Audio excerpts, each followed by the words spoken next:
Usina Simba o cliente. Usina Simba a nossa. Usina Simba o cliente.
Terera unzi.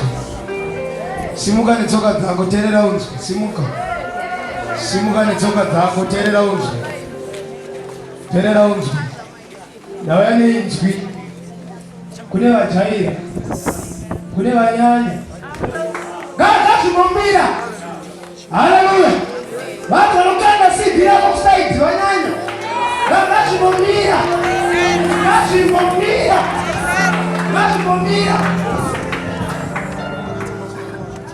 Chamar gato kuna mata sua bagai. Devana usiregele. Haleluya. Hatina mata marala baganya lana. Haleluya. Ati tilipano. Zuana kupira mangwana. Nabira ipapo. Gaso asisia kujipingeko.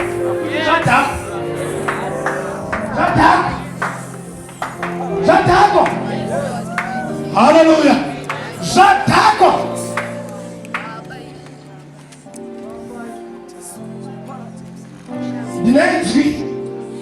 Dinei. Lekutanzi ngashibomira. Just speak a word. Just say a word. Just say a word. Just say a word. Shobomira. Hallelujah. For 3 days, I never got a voice. I couldn't speak. But my machine, they had to pray for me. Because we have a voice. Did you come out the fluent in that? But God showed him in the vision. So I didn't know it's going to flu. But I got a voice. He got pulled upside in. Never got a voice. I couldn't say a word. Until God released me. And I was a joker. In focus. So God is going to remember your life. I'm just saying the more nobody going to declare in your life. She's just going to say a word. She's just going to say a word. Turn down to whatever in your area of life. Right? Hallelujah. Sweetende. Could is whatever in your area of your life. Right? Hallelujah. She is the Joshua. Hallelujah. She is the Joshua.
muzita ramweya anoyera.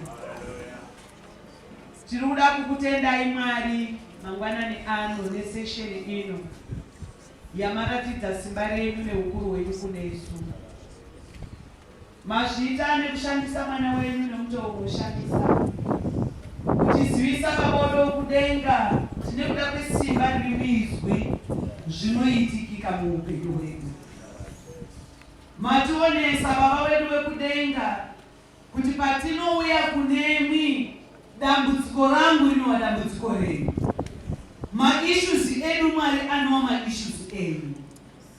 Titenderei musangano rino iri tiite alliance nemi Kristu Jesu mune zvese zvoupenyu hwedu. Motidzingira kutya, motidzingira kutyityidzirwa nekuti taita alliance neofisi hombe iri inini Jesu Kristu mukati mekurarama kwedu. Patinofamba mukati meupenyu hwedu, patinofamba mukati mekurarama kwedu, tizoziva kuti imimi Mwari muri mutakuri wemadambudziko edu, uye muri Mwari vanoti chamunenge mataura hamusiyi chakadaro. Taakunamatira Mwari unusual extraordinary miracles muupenyu hwomwe naMwari pano. Mazvita nekushandisa mwana wenyu aisati arino mukati medu. Patakanga tiri kufamba Mwari, kune wakazoti hawatigoni wari wega, wakabatana nedzimwe hono dzevakaipa, asi zvakadaro hatityiswi nekuti mimi muri kunesu. Murukirai kunesu mangwanani ano Mwari mutirangarire.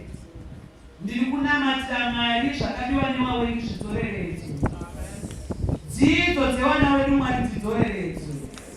Unhu hwevana wedu Mwari hudzoreredzwe.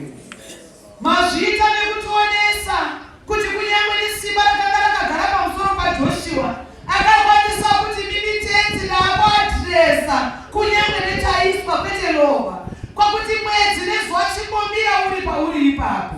Ndakunamata nezita neropa raJesu. Mazita ose akagarirwa pasi nevakaipa, mabasa ose akabatwa nevakaipa, taakuti stand still right now in the mighty name of Jesus Christ. Zvinoitika zvoitika mukati meupenyu hwedu nekuti imi muri Mwari. Mwana wenyu wataura kunesu takumisa mukati memaoko edu. Nekuda kwezvese zvaataura tiri kuziva kuti adena wakaipa, asi hatityiswi nekuti maruzhwa rwenyu ruri pakati. Ndakunamata nekuda kwoumwe naumwe agashirai rusoko, nekuda kwoumwe naumwe anzwairo risoko, nekuda kwoumwe naumwe angosvika panzvimbo ino. Hakutidi anodzoka akadaro, mweya wechijairiro, mweya wechijairiro, mweya wechijairiro chekudzoka asina chaabata musika nemuropa raJesu. Asi chimwe chinhu ngachiitike Mwari paupenyu hwana hwedu. Furirai mberi nesu, furirai mberi nekutaura kwatiri, furirai mberi nekutishingisa. Mazvita nekuti muri Mwari wasingashanduki, munoramba muri Mwari. Mazvita Baba wedu, zita raBaba, zita reMwanakomana, nezita raMweya Mutsvene. Amen.